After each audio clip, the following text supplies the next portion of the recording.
So, those of you in America who are sentient are looking at the failure of the recall of Gavin Newsom and thinking, what the hell just happened? So I wanted to bring on my pal Owen Brennan because he's one of the better political observers out there. And this is about pure politics we're going to be talking about.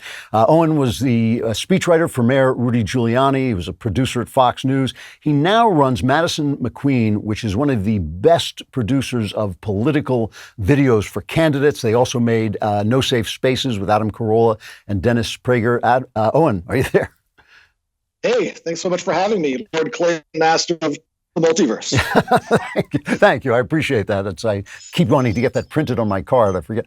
So you're in California. You just watched Gavin Newsom, worst governor ever, except for maybe Gavin Newsom, and he wins this by a landslide. It's no small thing. What happened?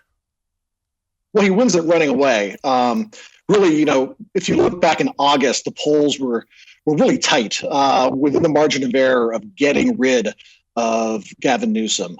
People were really supporting the recall. There was not a Republican recall. There was a lot of Hispanic support for the recall, Hispanic male support for the recall. There were 25% of Democrats were disapproving of Gavin Newsom's record.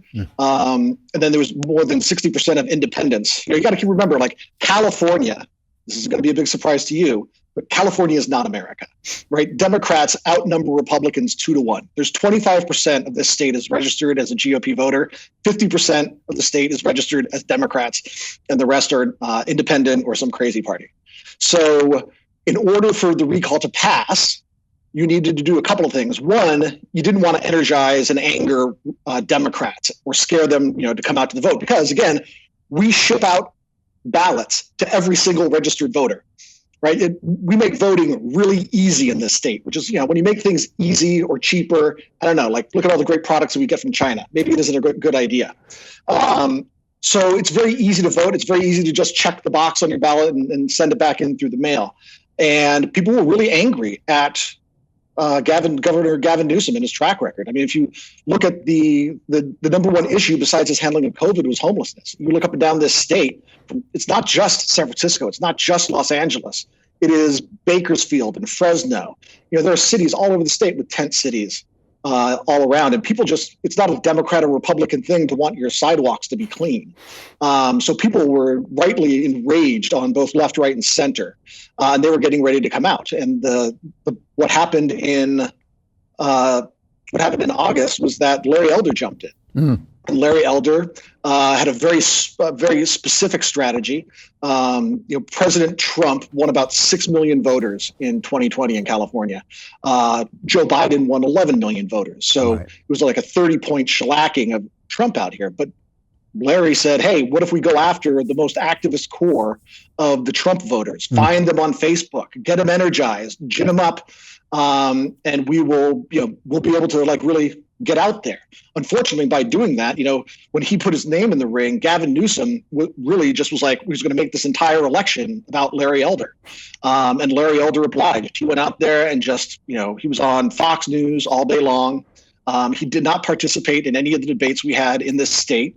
Debates that had, the other contenders were in it. The other top tier contenders were in those debates.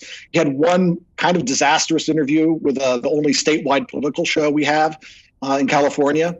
But our friends around the country were saying, hey, we see Larry Elder on TV every day. It's like, well, if you're watching local news in California, you're not seeing Larry Elder talking to you.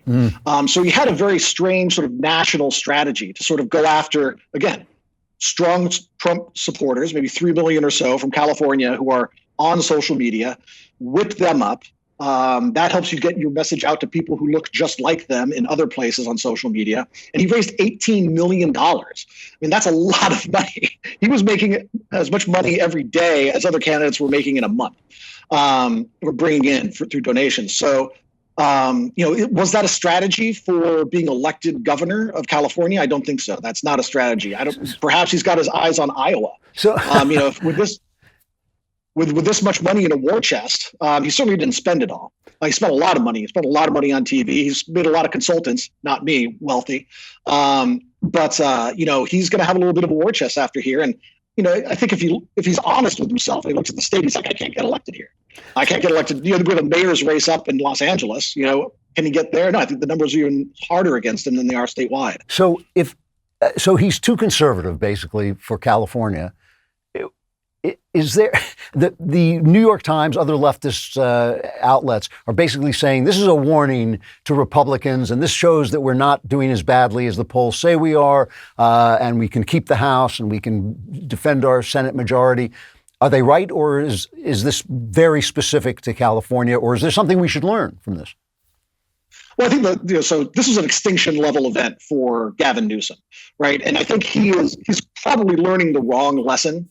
The only people who were out defending Gavin Newsom on California Airways, believe it or not, were Elizabeth Warren and Bernie Sanders. Right. Like, who thinks that those people are going to be like, those are going to really like help defend Gavin Newsom? But it wasn't until post Larry getting in that you saw Kamala come out here and come out here and get involved in the campaign, and Biden came out here. Now, those two people, they want to be part of a good news cycle. They knew the cake was baked by the time they supported the Gavin. And so they just want to be part of a good news cycle. So everybody is going to look and see that, maybe Gavin Newsom sort of going left and having those the most left people sort of in the country, their elected leaders, coming out and defending him. That's where we have to go. So I think the left may be the ones that learn the wrong lesson from this election. So, I mean, obviously, these guys are going to be. It seems that they feel that Newsom won because people like his COVID strategies, and they feel that he won by running essentially against Donald Trump. Are those things that are going to work at the national level? And is that true? Correct you. Gavin Newsom's favorable, unfavorables on election day were the same that they were in June and July when the recall got on the ballot.